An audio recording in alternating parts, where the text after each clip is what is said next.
ఓం శ్రీ సద్గురు చరణారవిందాభ్యాం నమః.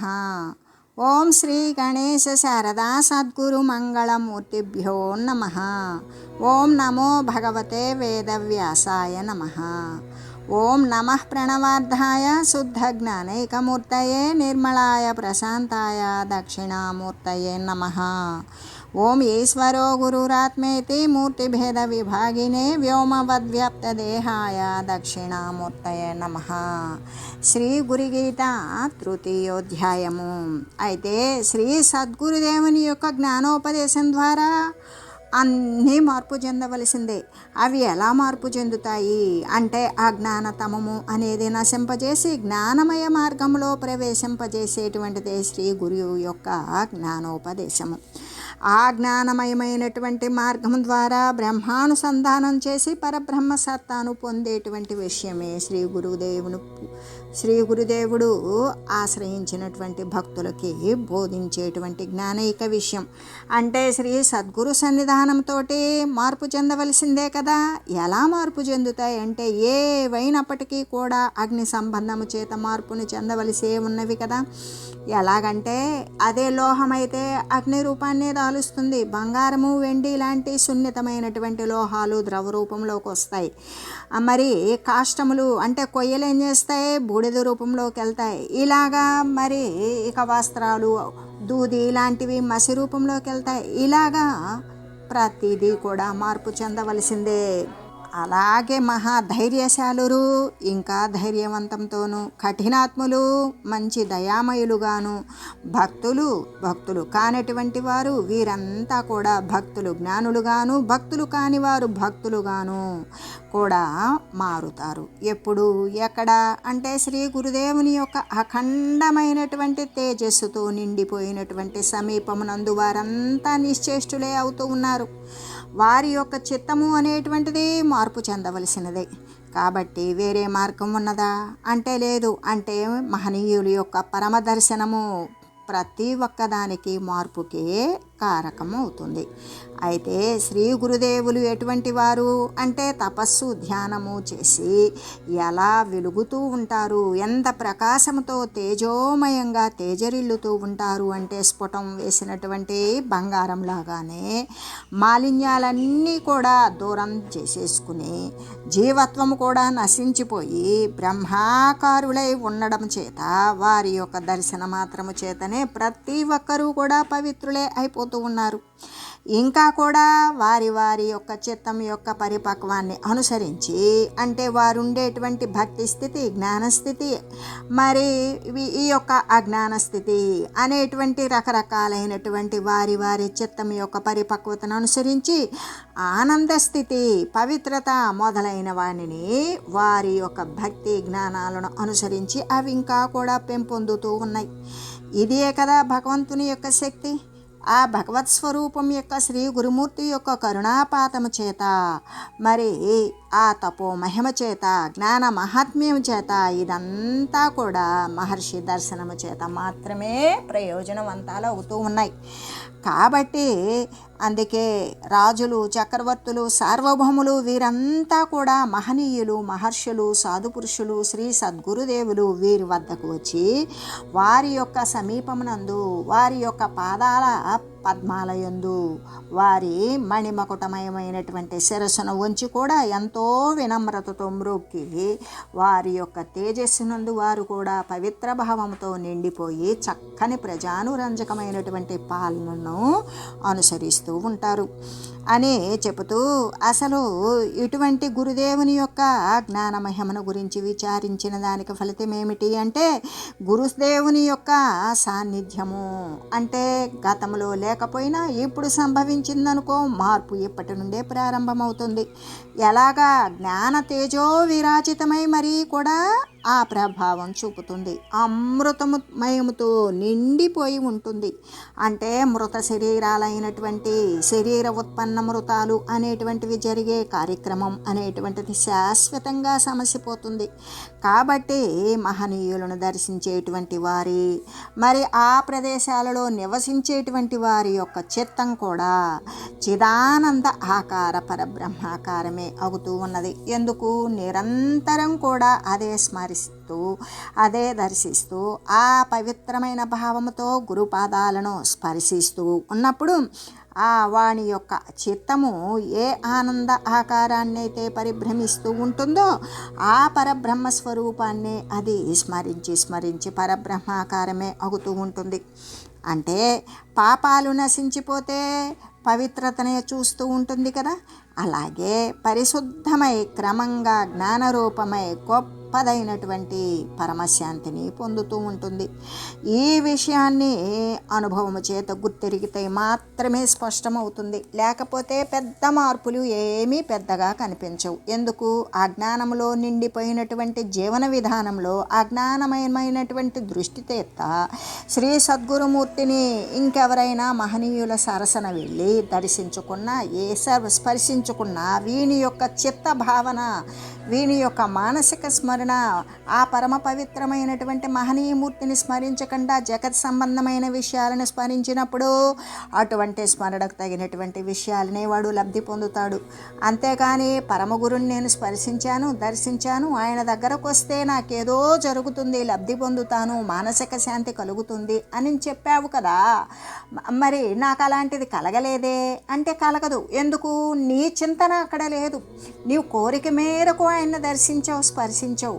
నీ కష్టాన్ని చూడలేక ఎవరో మహనీయులు నీ కోసం ఆ పరమగురుని దర్శించు, స్పర్శించు, పరమాత్మ చింత చేస్తావు అంటే వాడు ఈ జగత్ సంబంధమైన చింతతో వెళ్ళి పరమగురుని దర్శించినా స్పర్శించినా వాడికి అక్కడ భావన లేదు. వీడు ఈ మరి అస్థిరమైనటువంటి శరీరాల సౌకర్యాల కోసం కోరడం కోసము ఆ కష్టాలను తొలగించుకోవడం కోసం వెళ్తాడు. కానీ శరీరాల యొక్క రాకపోకలను నివారించేటువంటి స్థితి కోసం వెళ్ళడు. జ్ఞాన సంబంధమైనటువంటి విషయాన్ని లబ్ధి పొందడం కోసం వెళ్ళడు. అక్కడ ఉన్నటువంటి మహనీయుడు దృశ్యమాన ప్రపంచానికి విలక్షణుడే అయి ఉండడం చేత మరీ కూడా తిండికి కూడా కష్టమైనటువంటి వానికి భుక్తిని ప్రసాదిస్తాడేమో. కానీ భక్తి ఉన్నప్పుడు కానీ ముక్తినే ఆశ్రయించుకొని ముక్తినే కోరుకొని భక్తి సలిపేటువంటి వానికి భుక్తి ముక్తి రెండూ కూడా ఇస్తాడు ఆ ఐశ్వర్య సంపన్నుడైనటువంటి పరమగురుడు. అందుకనే ఎవరు ఏ భావముతో సద్గురుమూర్తిని ఆశ్రయిస్తారో ఆ ఆశ్రయించినటువంటి వారికి మాత్రమే వారికి జరిగినటువంటి అనుభవం ద్వారా ఆ యొక్క అనుభవాన్ని గుర్తెరిగే విధంగా స్పష్టమైపోతూ ఉంటుంది. అటువంటి సదానందాన్ని కలిగించేటువంటి శ్రీ గురు పరమాత్మను నేను ఎల్లప్పుడూ కూడా నిరంతరము జ్ఞానసిద్ధి కోసమే నేను నమస్కరిస్తూ ఉన్నాను అని చెబుతూ, అంటే ఇక్కడ ఆ ఆశ్రమానికి వెళ్తే ఇంత బాగుంటుంది, ఈ ఆశ్రమంలో అయితే గొప్పగా మనం కోరిన కోరికలు తీరుతాయి, ఆ ఆశ్రమానికి వెళ్తే సంతానం కలుగుతుంది, ఈ ఆశ్రమానికి వెళ్తే ఉద్యోగాలు వస్తాయి, ఇటువంటి బాహ్య సంబంధమైనటువంటి విషయాలను రాబట్టుకోవడం కోసమైతే ఆశ్రమాలను దర్శించిన అవసరం లేదు. ఎందుకు అంటే వాడు ఈ యొక్క అంటే కర్మరుణము తీర కలిగిన దేహంబు నా పుణ్యవశమున నెలిన నాభ అన్నట్లుగానే కర్మ అనేటువంటి అప్పు తీర్చుకోవడం కోసమే శరీరం అనేటువంటిది తగులుకున్నది. ఆ తగులుకున్నటువంటి శరీరం యొక్క కృషి వల్ల ఈ భౌతిక సంబంధమైన జగత్ సంబంధమైన దృశ్యమాన సంబంధమైనటువంటి అభివృద్ధిని పొందాలి అంటే ఏ పుణ్యతమమైనటువంటి కార్యాలను ఆచరిస్తూ నలుగురిని కూడా దీనజనులకి తగినటువంటి సాయం చేస్తూ తన పని తాను ఎటువంటి బద్ధకము లేకుండా సమర్థవంతంగా సమకూర్చినప్పుడు వాడు దానిలో ఆ దృశ్యమాన సంబంధమైన విషయాలలో కూడా సత్ఫలితాన్ని సాధిస్తాడు. అంతేకాని ఈ అంటే ఆశ్రమాలు అంటే శ్రమను బాపేటువంటివి. ఏ శ్రమను? జీవిపడేటువంటి ఆర్తి, సంసార ఆర్తి. ఈ జనన మరణాలు ఇంకా నేను పడలేను, నాకు జననము మరణము లేనటువంటి జనన మరణ రహితమైనటువంటి స్థితి ఏ పరమపదమైతే ఉన్నదో దానిని పొందింపజేయి అని ప్రార్థించేటువంటి వానికి సర్వవ్యాపకమైనటువంటి పరమాత్మతత్వం సర్వము కూడా సూదిమోపన సందు లేకుండా నిండి నిబిడీకృతమై ఉన్నటువంటి నిత్య నూతన చైతన్య స్రవంతిలాగా ఎల్లప్పుడూ సర్వేక సమస్తమైన సర్వసాధారణమైన సత్తా సామాన్యమైనటువంటి స్థితిలో చిచ్చక్తి స్వరూపంలో దేనికి ఎంత అవసరమో అంత మాత్రమే చైతన్యాన్ని అందిస్తూ సర్వవ్యాపకమై ఏకరసమాత్రమై ఉన్నటువంటి ఏ సచ్చిదానంద నిరతిశయానందాత్మ పరమాత్మ వస్తువైతే ఉన్నదో అది సర్వము నిండి ఉంటే ఆ ఆశ్రమానికి వెళ్తే అక్కడైతే జ్ఞానం కలుగుతుందిట. ఈ ఆశ్రమాన్ని చేరితే అక్కడైతే ఏ ఆశ్రమాన్ని చేరినా కూడా ఇప్పుడు ఆశ్రమాలు శ్రమను తీర్చినట్లుగా లేవు. ఎందుకు అంటే సహజత్వాన్ని కోల్పోయినవి. ఆశ్రమం చుట్టూ కూడా వ్యాపారస్తులు వెలుస్తూ ఉన్నారు. ఆశ్రమానికి కోరికలతో ఉన్నటువంటి వారు మాత్రమే చేరుతూ ఉన్నారు. ఆశ్రమంలో జ్ఞానం కంటే కూడా బహురకాలైనటువంటి వివిధ రకాలైనటువంటి భ్రమలను గొల్పింపజేసేటువంటి విషయాలే అక్కడ తయారై ఉన్నాయి. అక్కడికి వెళ్ళి సిద్ధ పురుషులను సైతం కూడా మరి దోషాలు అంటగట్టగలిగినటువంటి కోరికలతో నిండిపోయినటువంటి జనాలే ప్రబలుతూ ఉన్నారు. కాబట్టి అక్కడ జీవి పడేటువంటి పరితాపము, జీవి పొందేటువంటి శ్రమను పోగొట్టేటువంటి విషయం ఆ ఆశ్రమాలలో ఉంటుందా? ఎక్కడ చూసినా ట్రస్టులు, మరి చాలామంది కార్యకర్తలు, ఈ కార్యకర్తలతో భౌతిక సంబంధమైనటువంటి విషయాలను రాబట్టుకోవడం, ఎక్కడెక్కడ ఏ కార్యక్రమానికి ఎంత ఖర్చు అవుతుంది, ఏ కార్యక్రమం ద్వారా ఈ విషయాన్ని బోధించాం, ఎంతమంది భక్తులు వచ్చారు, ఎంతమంది విరాళాలు ఇచ్చారు, ఈ విరాళం ద్వారా మరి ఇంకా కొన్ని కొత్త కట్టడాలు, ఇంకా వచ్చేటువంటి జనాలకు సౌకర్యవంతంగా ఏర్పాటు చేయవలసినటువంటి అవసరాలు, ఇవన్నీ ఏంటి? భక్తులు భగవంతుడితో వ్యాపారం చేసి వారి యొక్క సొమ్మును సమర్పించుకుంటారు. అక్కడ ఉన్నటువంటి కార్యకర్తలు ఆ భక్తులు ఇచ్చేటువంటి విరాళాలను ఉపయోగించి మళ్ళీ కొత్తగా ఇంకా ఎక్కువ వచ్చేటువంటి భక్తులకు అందరికీ ఏ లోటు లేకుండా సౌకర్యాలు ఏర్పాటు చేస్తూ ఉన్నారు.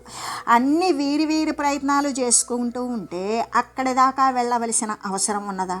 ఆ సముపార్జించుకునే సొమ్ముతోటి ఎవరికో నలుగురిని ఉద్ధరించుకుంటూ వాడు జ్ఞాన మార్గంలో ఆరూఢుడై ఉన్నప్పుడు మనకి వశిష్ఠ వామదేవులు, విశ్వామిత్ర, మరి ఋష్యశృంగులు, మహనీయులైనటువంటి వారు ఎంతోమంది కూడా మనకి అందించినటువంటి మార్కండేయుడు, గౌతముడు, మరి వ్యాస భగవానులు, ఇటువంటి వారు అందించినటువంటి షట్శాస్త్రాలను కూడా ఆ శాస్త్రానికి మూలమైనటువంటి వేదము, వేదానికి చిట్ట చివరమైనటువంటి వేదసారమైన ఉపనిషత్ ధర్మాలను ఎవరైతే తెలుసుకోవడానికి ప్రయత్నిస్తూ సద్గురువులను, అంటే ఇక్కడ పటాటోపాలతో వేషధారణలతో కపటాచారాలతో ఉన్నటువంటి వారు కాకుండా సమర్థవంతమైనటువంటి వాని యొక్క మరి సహజమైనటువంటి భక్తి శ్రద్ధలతో సర్వము నిండినటువంటి సత్తును పట్టుకోగలిగినటువంటి మహనీయులను ఆశ్రయించినటువంటి వారికి శ్రమ అనేటువంటిది తీరుతుంది. అంతవరకు కూడా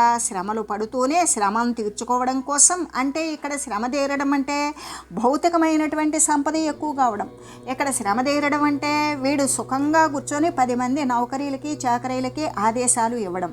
వీడు శ్రమను తీర్చడం అంటే 10 మందికి కూడా వీడు తృప్తికరమైనటువంటి భోజనం పెట్టి ఆ భోజనం ద్వారా వీడు మానసికంగా కోరుకునేటువంటిది మరి నేను 10 మందిని పోషిస్తున్నాను అని 100 మంది చెప్పుకుంటున్నారా లేదా అనేటువంటి కీర్తి కాముకత్వం. ఇటువంటి మరి నాదొక అధికారమైనటువంటి పదవి ఉంటే దాని ద్వారా నేను ప్రజలకు సేవ చేస్తాను. ప్రజలకు సేవ చేయడానికి రాజకీయపరమైనటువంటి అధికార పదవులే అవసరం లేదు. ఎందుకు? సేవాభావం వానిలో మరి ఉత్పన్నమై అది ఊనుకొని ఉంటే సర్వాత్మస్వరూపుడైనటువంటి పరమాత్మకు సేవ చేసిన విధంగానే వానికి ఎదురుగ్గా వచ్చినటువంటి కార్యాన్ని చక్కగా దిగ్విజయంగా నెరవేరుస్తాడు. అంతేకాని ఎటువంటి కోరికకు లోబడి పైకి చేసేటువంటి కార్యం వేరు, వాడు ఆలోచన చేసేటువంటి తీరు వేరుతో అయితే వాని యొక్క జీవుడు పడేటువంటి పరిశ్రమ, ఆ తాపము అనేటువంటి తగ్గుతుందా? తగ్గదు. ఎందుకు అంటే ఇప్పుడు మనం అక్కడ పూజనీయమైన స్థలం ఉంది, అక్కడ కొన్ని లింగాలను పెడితే బాగుంటుంది. మరి కొంతమంది లింగాలను అక్కడ మనం కూడా మన చేతుల ద్వారా పెట్టుకోవచ్చు అని కొంతమంది ఎంత రుసుము కనుక మనం చెల్లిస్తే ఆ రుసుము ప్రకారం మనకు ఒక శివలింగాన్ని ఇస్తారు. ఆ లింగాన్ని మనం అక్కడ ప్రతిష్టాపన చేయవచ్చు. దాని ద్వారా మనకి సకల కార్యాలలో కూడా దిగ్విజయంగా ఉంటుంది, సకల పాపాలు నశించిపోతాయి. ఈ విధంగా ఆలోచన చేసి వాడు శ్రమను పెంచుకుంటూ ఉన్నాడా లేకుంటే శ్రమను బాపుకుంటున్నాడా అంటే ఆశ్రమాలని, పుణ్యక్షేత్రాలని, పుణ్యతీర్థాలని, మహనీయమైనటువంటి స్థలాలని, గుహలని, ఈ గుహలు ఇటువంటివి బొరియలు ఇవన్నీ కూడా మహనీయులు ఆనాడు వారి యొక్క శరీరాన్ని సుస్థిరంగా ఉంచుకొని వారి యొక్క తపస్సుకి ఎటువంటి ప్రతికూలత లేకుండా సానుకూల్యం అయ్యేటట్లుగా జనాలకి అందరికీ కూడా దూరంగా వెళ్ళిపోయి ఒంటరిగా ఏకాంతంగా వారు పరబ్రహ్మ తత్వాన్ని అంటి ఉండడం కోసం సర్వవ్యాపకమైనటువంటి పరబ్రహ్మ స్వరూపం అంతటా ఉన్నా కూడా నేను నా కుటుంబంతో కలిసి ఈ శరీరం యొక్క సౌకర్యాల నిమిత్తం వారిని తృప్తిపరిచే నిమిత్తం నేను కాలసన్ని వృధా చేయకూడదు అని భావించి తన కాలాన్ని తనకే ఇవ్వబడినటువంటి సమయాన్ని ఉపయోగించుకునే నిమిత్తం సర్వాన్ని చిట్ట చివరకు వాని యొక్క శారీరక సౌకర్యాలను కూడా వదిలివేసుకొని పోయి ఎక్కడో నిర్జనమైనటువంటి అరణ్యంలో తపస్సులు చేసి తరించినటువంటి వారు. అప్పుడు ఊళ్ళో లేని దేవుడు అరణ్యాలలో ఉన్నాడా? అరణ్యాలలో లేని దేవుడు లోయల్లో లేకుంటే హిమకణాలు నిండినటువంటి హిమాలయాలలో ఉన్నాడా అంటే ఇక్కడ పరమాత్మ స్వరూపం ఎక్కడ ఉన్నది అంటే ఇక్కడ అక్కడ ఇందున అందున అనేది సందు లేకుండా సర్వేక సమస్తం కూడా సర్వోపగతుడే. ఇందుగలడు అందులేడని సందేహంబు వలదు చక్రి సర్వోపగతుండై అంటే సర్వమునందు కూడా ఎక్కడ అంటే రవంత ప్రదేశం కూడా ఖాళీ లేకుండా సర్వము నిండినటువంటి సర్వమయ స్వరూపమే ఆ పరబ్రహ్మ స్వరూపం. కాబట్టి ఆ పరబ్రహ్మ స్వరూపం పొందాలి అనుకున్నటువంటి మనుజులు మహనీయులు తీవ్రమైనటువంటి వైరాగ్య పరంపరలతో ఆ వైరాగ్యాన్ని ఇనుమడింపచేసుకోవడం కోసం, ఆ వైరాగ్యం విరక్తి తత్వం వృద్ధి పొందడం కోసం ఎల్లప్పుడూ అస్థిరమైనటువంటి దృశ్య ప్రపంచాన్ని గురించి మళ్ళీ కూడా విచారిస్తూ దానిని నెట్టివేస్తూ సర్వవ్యాపకమైనటువంటి ఆ సత్య వస్తువును గురించి మాత్రమే విచారిస్తూ సత్యం కోసం తాను సర్వేక సమస్తం తన స్వశరీరం కూడా వదిలి పరమాత్మ తత్వానికి అంటి ఉండాలి అని వెళ్ళినటువంటి ఆ మహనీయమైనటువంటి ప్రదేశాలు, ఆ వారి యొక్క పంచభౌతికమైనటువంటి తనువులు దూరమైన తర్వాత ఆ గుహలు, ఆ లోయలు, అటువంటి తాపసకమైనటువంటి ప్రదేశాలు, ఈ ధ్యానాలు, యజ్ఞాలు, యాగాలు చేసినటువంటి ప్రదేశాలు మొత్తం కూడా ఖాళీ అయినప్పుడు పలానా ప్రదేశాలు అని ఏ విధంగా అంటే చెట్టు పేరు చెప్పుకొని కాయలు అమ్ముకున్నట్లుగానే మహనీయుల పేర్లు చెప్పుకొని పుణ్యక్షేత్రాలు అనేవి వెలసినప్పుడు పలానా మహాముని ఇక్కడ ఉన్నారంట అన్నప్పుడు అక్కడ ఒక బిజినెస్ సెంటర్ ఏర్పాటు అవ్వటం, ఒక వ్యాపార సంస్థ రావడం, అక్కడ మళ్ళీ ఒక మార్గదర్శకుడు రావడం, ఉన్నది ఒకటైతే 10 రకాలుగా కల్పించి చెప్పడం, విచిత్రమైనటువంటి మహిమలను ఆపాదించడం, ఆ మహిమల ద్వారా ఆ మహిమల కోసం వెంపర్లాడేటువంటి వారు కోరికలతో ఉండి ఈ విధంగా వెళ్ళి ఆ కోరికలను పొందడం కోసం అదంతా కూడా శ్రమను బాపుకోవడం అనేటటువంటి విషయానికి ఏమైనా సరే కలిసి దానితో సరిపోతుందా అంటే సరిపోదు. ఎందుకంటే ఆశ్రమంబులేమి అనరాక సర్వంబు నిండియున్న పరము నెరుగలేక ఇలను నాశ్రమంబులిచ్చునే ముక్తిని మూల మెరుగలి మూడులకును. పలానా ఆశ్రమానికి పోతే ముక్తితత్వం ఇలా ఇచ్చేస్తారంట.